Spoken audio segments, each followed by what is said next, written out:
Vocês mandam e eu respondo. Para quem não entendeu nada, lá no meu Instagram, @terapia com Luísa, eu abri uma caixinha de perguntas, como se a gente estivesse num cafezinho da tarde, para que vocês me mandassem todas as dúvidas de vocês sobre relacionamentos, saúde mental de modo geral, diagnósticos em saúde mental, sobre mim, sobre as relações de modo geral. E vocês levaram a sério, pensaram que estavam no cafezinho comigo e mandaram várias perguntas extremamente interessantes. Algumas perguntas se repetiram, foram muito semelhantes, então eu separei uma delas para a gente poder conversar, para não ficar aqui sendo muito repetitiva, e outras perguntas apareceram de maneira única. Eu separei o vídeo para que a gente possa ter mais de um vídeo, né, desse formato, porque foram muitas perguntas. Então, para o vídeo não ficar muito longo, essa é a primeira parte do Vocês Mandam e Eu Respondo. Tá bem, criar o nome do quadro. Vocês mandam e eu respondo. E a gente vai iniciar com esse vídeo de hoje, que tá assim, ó, sensacional. Porque vocês mandaram ver nas perguntas. Eu separei aqui algumas, tá? Coloquei no meu computador algumas para a gente conversar nesse vídeo de hoje, nessa primeira parte, e algumas para a gente conversar na parte 2.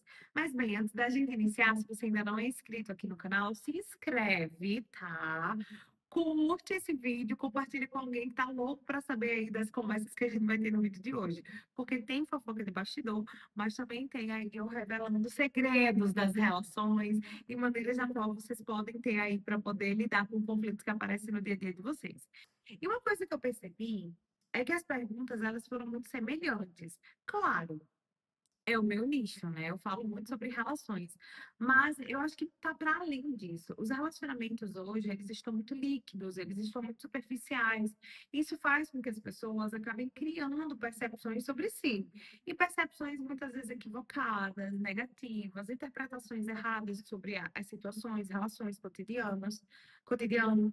Bem, vamos para a primeira pergunta e talvez vocês entendam por que que eu estou trazendo isso aqui para vocês. A primeira caixinha foi o seguinte: os homens não chegam em mim.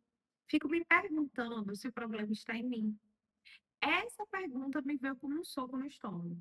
Porque essa não é uma percepção única, mas muitas pessoas têm esse tipo de percepção. Por que que eu digo pessoas e não só mulheres? Porque a pessoa que me mandou isso aqui é uma mulher. Porque essa sensação de estar sendo rejeitado é uma sensação que muitas pessoas têm apresentado por aí. Claro, o homem sempre é muito viril, sempre muito confiante, demonstrar vulnerabilidade é algo totalmente fora da realidade. Mas isso não significa que eles não se sintam inseguros dentro das relações. Porém, mulheres são mais fáceis de se encontrarem verbalizando isso nas suas rodas de conversa. Então, todo mundo, essa sensação de rejeição está para todos nós, todo mundo pode se sentir assim em algum momento da vida. Claro, mesmo que os homens consigam verbalizar isso, e pode ser que alguns até consigam de maneira saudável, pode ser o seu caso, que está me assistindo, a maioria não. Quando é verbalizado, por exemplo, verbaliza no sentido de é porque aquela pessoa, ela não se sente confiante ao meu lado, ela não gosta desse meu jeito, sabe? Sempre traz como se a responsabilidade fosse do outro e nunca de si.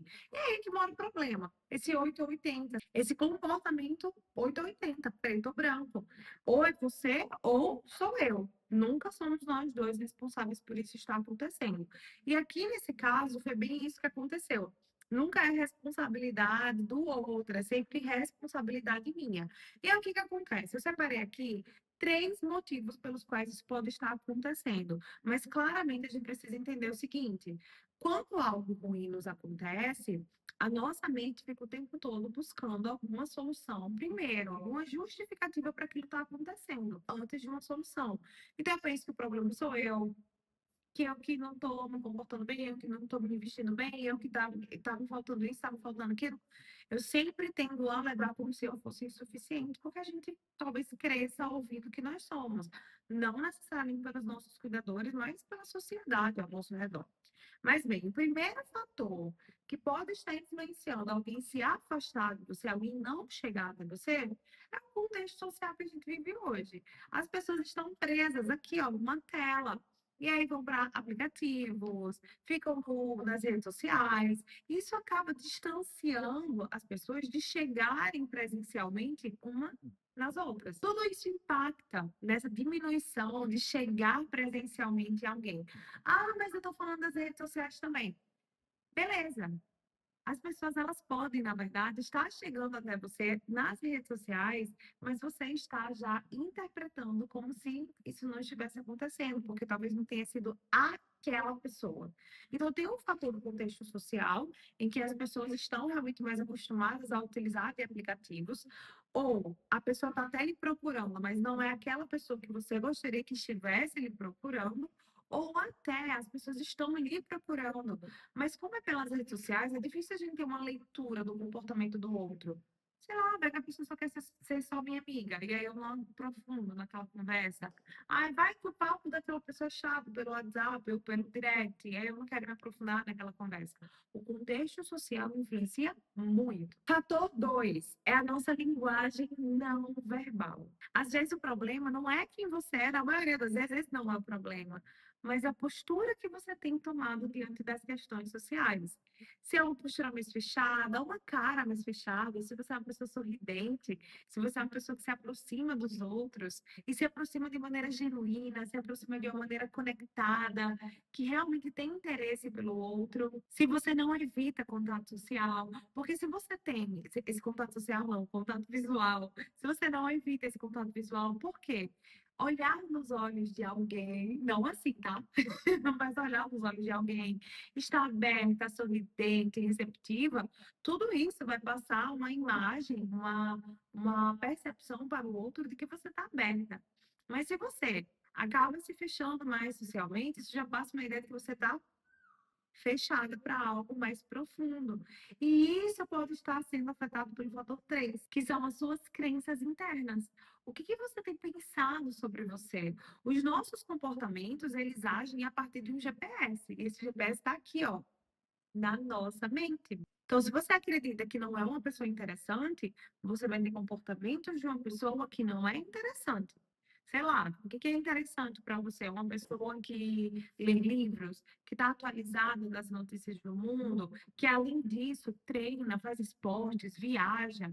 Se você não se acha uma pessoa interessante, você pode até se sabotar, entre muitas aspas, porque sabotar, autossabotagem não existe. Depois a gente pode conversar sobre isso.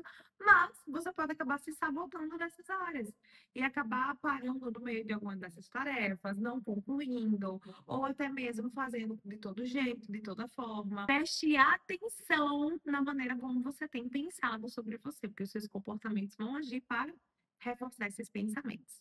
Bom, vamos para a segunda pergunta, tá? Que me perguntaram assim. Essa é polêmica, tá? A aparência importa na hora da paquera. Minha gente, eu disse, eita, será que eu vou ser cancelada? Bom, claro que importa.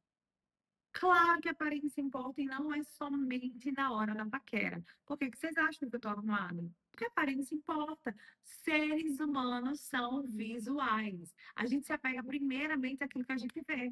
Se a gente considera algo bonito, isso nos chama atenção. Se a gente considera algo feio, isso também nos chama atenção. Só que de maneiras diferentes. Então, sim, a aparência importa. Só que vamos pensar de uma maneira um pouquinho mais aprofundada, sem ser algo tão simplificado.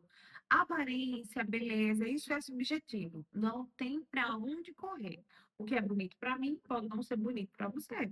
Quantas vezes eu não escutei que o Edward de Crepúsculo era muito mais. Não, desculpa. O Jacob de Crepúsculo era muito mais bonito do que o Edward. Vida que segue, mas o Edward, para mim, sempre foi mais bonito. Mas o que eu estou querendo dizer é que é subjetivo, isso aqui é indiscutível. Mas uma coisa que as pessoas acabam discutindo ainda é como se a aparência fosse algo supérfluo. Mas não é. A maneira como eu me apresento para você vai fazer com que você olhe para mim, vai fazer com que você se interesse por mim. Então, por exemplo, você está ali na paquera, e aí me vem aquela música do cara dançando na balada no Luciano Huck. Primeiro você vai, não encosta. Bom, enfim, gente, piada de velha. Mas bem, a aparência, a maneira como eu me visto, como eu me comporto, eu tô ali na paquera, claro que isso vai chamar atenção, porque seres humanos são visuais. Mais uma vez, se eu olho algo e acho bonito, isso puxa minha atenção. Só que não só isso. Não é só isso que influencia, mas sim isso influencia.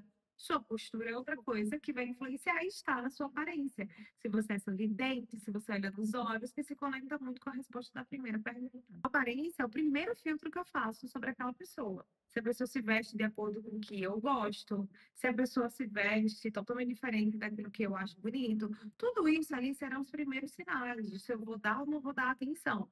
Depois vem o comportamento do outro, que também é algo aparente. Se o outro está ali sorrindo, receptivo comigo, se é confiante, se tem humor, se tem uma presença, uma confiança social. Mas além de tudo isso, porque esses são os dois primeiros ganchos.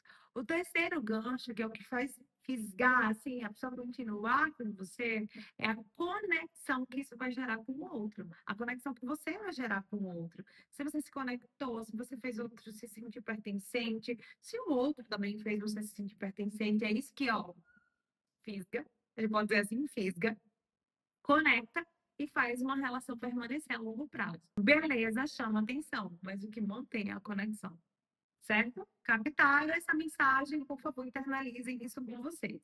A terceira pergunta, ela foi uma pergunta não polêmica, mas difícil, porque também vai ali numa dor de rejeição. Eu vou ler para vocês, que é o seguinte: como lidar com o medo da rejeição profissional por conta da minha identidade? Pessoal, uma coisa que a gente vai precisar entender é que não importa a área que nós estejamos, terão características nossas que irão nos aproximar e que irão nos distanciar de alguém. Esse é o primeiro ponto que a gente precisa entender. Para que a gente não ache que só por eu ter X característica, seja social, seja física, seja de personalidade, isso naturalmente vai me afastar das pessoas. Coisas em mim irão me aproximar de alguém, coisas em mim irão me afastar de alguém. Esse é o primeiro ponto.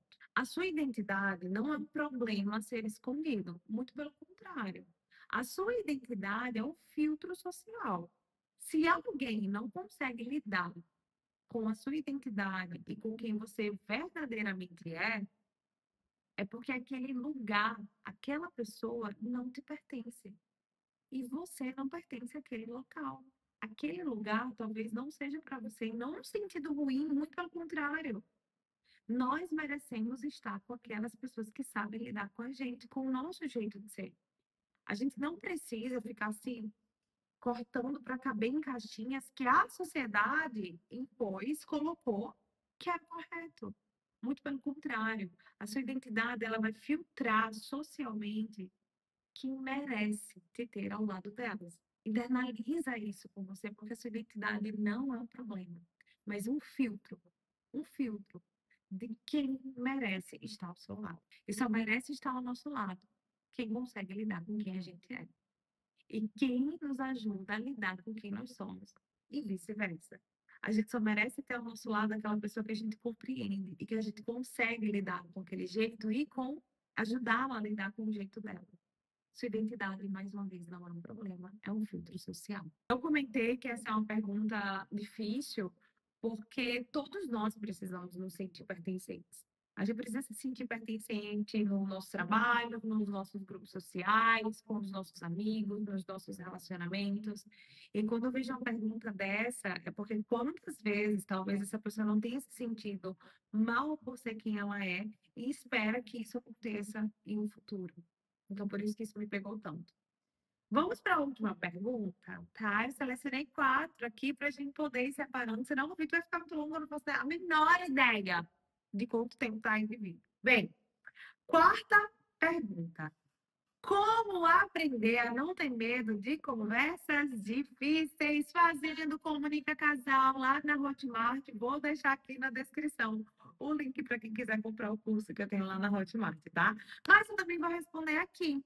Vou responder por que isso acontece, o que a gente pode fazer para evitar. Mas espera aí que não acabou o merchan, não. Você que está vendo aqui o vídeo no YouTube, na semana que eu lançar, até o próximo vídeo, eu vou deixar o Comunica Casal com desconto especial para quem é daqui do YouTube, tá? YouTube 15% de desconto no Comunica Casal, acesso vitalício aí para o resto da tua vida.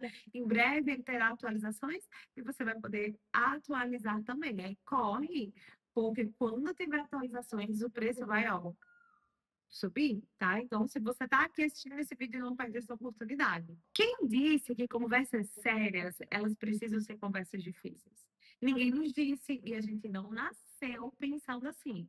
Foram experiências ao longo da nossa vida que nos trouxe essa percepção sobre conversas difíceis. Só que conversas difíceis, conversas sérias, elas só tomam essa conotação de ser algo difícil porque a gente dá um peso muito grande a elas. E beleza, tudo bem, elas podem ser difíceis em alguns momentos, porque elas vão ser. A depender do contexto, da pessoa, da temática, né, do assunto ali a ser tratado, pode ser que seja realmente muito difícil aquela conversa. Mas assim como eu aprendi, mas assim como eu aprendi que conversas difíceis podem ser muito chatas, muito desconfortáveis, eu também posso aprender um outro lado de conversas difíceis. Que conversas difíceis, elas podem acontecer num momento mais brando, mais tranquilo, mais leve. Isso vai muito das memórias que eu cultivei ao longo da minha vida. E eu posso aprender a cultivar novas memórias. Eu separei aqui 3 passos para que a gente possa aprender a lidar com essas conversas difíceis de uma maneira mais leve, de uma maneira mais fácil, digamos assim, para a gente não fugir. O problema não é você ter medo de conversas difíceis, porque tudo que é novo, tudo que não é habitual, nos assusta, nos causa medo. O medo, ele nos prepara. Se eu tenho medo de conversar sério, de conversar difícil com a minha parceria, esse medo, ele pode não me paralisar. Eu posso pegar desse medo para me preparar para aquela conversa e trazer ali pontos, conversar, ouvir, trabalhar habilidades de escuta, habilidades na fala, que me conectem com aquela pessoa, me conectem com aquela conversa. Então, a primeira coisa que eu separei aqui foi clareza. Clareza emocional. Saiba o real que você está sentindo.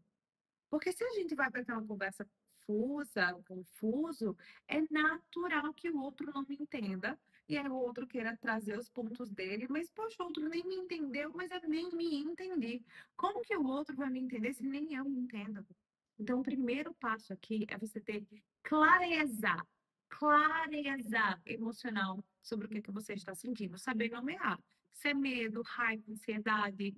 Porque muitas vezes, por exemplo, numa relação de casal, o casal fica ali tão imerso na problemática, apontar o dedo e criticar, que eles não conseguem olhar o que está por trás daquelas falas, sobre como eu me sinto, sobre como eu penso, sobre como eu ajo, qual é a minha responsabilidade naquilo, que eu estou só apontando o dedo, mas era só um desabafo. Então, muitas vezes, eu não ter clareza do que eu estou sentindo faz com que a conversa ela fique toda bagunçada. Esse é o primeiro ponto. Segundo ponto é uma comunicação assertiva. Eu tenho uma comunicação clara, objetiva, humilde, sem nenhum tipo de ataque. Não é eu chegar dizendo, você sempre coloca a toalha em cima da cama. Não, eu não vou fazer isso, porque senão o outro vai querer o quê? Me atacar, menina. Não pode, não pode. O que é que eu tenho que fazer aqui? Eu não tive clareza emocional? Agora eu vou fazer o seguinte: no lugar de eu apontar o dedo, você sempre põe a toalha em cima da cama, eu vou falar da seguinte forma: olha, Maria, olha, João, sempre que você põe a toalha em cima da cama, eu me sinto muito triste, porque eu aviso várias vezes que isso pode trazer algum tipo de prejuízo para o nosso colchão. E você acaba, talvez, esquecendo ou não prestando muita atenção no meu pedido. Tem alguma coisa que a gente pode fazer para melhorar essa situação? Fechou? Fechou. A gente mudou o tom de voz, a gente mudou as palavras que a gente inseriu aqui. A gente não atacou, a gente falou sobre como a gente se sente, mas a gente também reclamou. Só que eu não reclamei apontando o dedo, eu reclamei trazendo uma fala que me coloca no mesmo lugar do outro, não me coloquei superior. Se eu não me coloquei superior, é muito provável que o outro não se queira colocar superior também. Isso faz toda a diferença. Eu peguei a situação da toalha, mas pode ser qualquer coisa. Olha, quando você demora para chegar em casa, depois do jantar, antes do jantar, eu acabo ficando muito ansiosa, sei lá, eu penso que alguma coisa aconteceu, fico com muito medo. Será que da próxima vez você pode me avisar quando estiver saindo do trabalho, só para eu saber que você já está chegando e que está tudo bem? Pode ser para qualquer situação, qualquer situação. Para qualquer situação serve a gente não atacar, mas falar primeiro sobre como a gente se sente diante daquela situação. O terceiro é o mais difícil. Acreditem, mais difícil do que ter uma comunicação assertiva, minha gente, porque eu vou parar de olhar para o que o outro está fazendo e eu vou olhar para o que eu fiz, para o que eu estou fazendo. Eu vou ter responsabilidade efetiva. Eu vou ter responsabilidade de que não é só o outro que tem culpa do problema, até porque aqui ninguém tem culpa. dentro de qualquer conflito, todo mundo é responsável, mas não culpado, porque culpado leva uma ideia de sentença, de condenação. Responsável. Se eu sou responsável por causar um desconforto, eu posso ser responsável por causar um conforto. Então, cada um aqui vai estar entendendo qual é a sua responsabilidade no conflito, e aí isso melhora uma conversa difícil. Porque se eu vou pronta para também reconhecer aquilo que eu fiz de errado, isso diminui um pouquinho da reação que o outro vai ter comigo. O outro não vai me esperar já armado. O outro vai me esperar já mais brando, mais tranquilo, pronto para me escutar. Mas tudo isso é treino. A gente tem que se expor, se expor, se expor até a gente aprender. Mas é difícil? Pode ser. Mas todos nós somos seres de hábitos. E quanto mais a gente repete um comportamento, mais habituada a gente fica. Muito bem. Estou de parabéns. Bom, tem mais perguntas, tá? Tem sobre a minha vida profissional, mas isso vai ficar para um outro momento do cafezinho da tarde, tá?